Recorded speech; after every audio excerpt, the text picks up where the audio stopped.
Ready to unlock the power of global communication and connect with customers worldwide?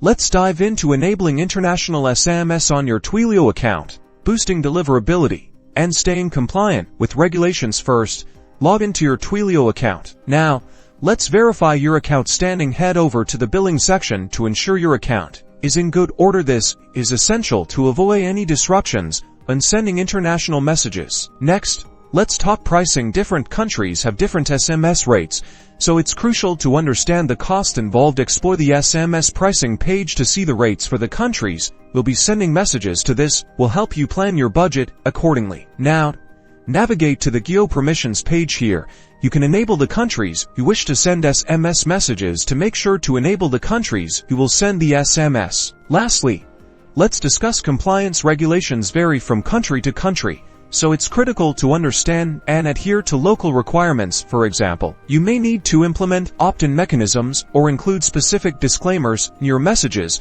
This will improve deliverability and avoid penalties. And that's it.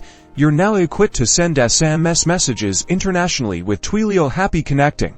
Don't forget to subscribe for more helpful Twilio tips and tricks.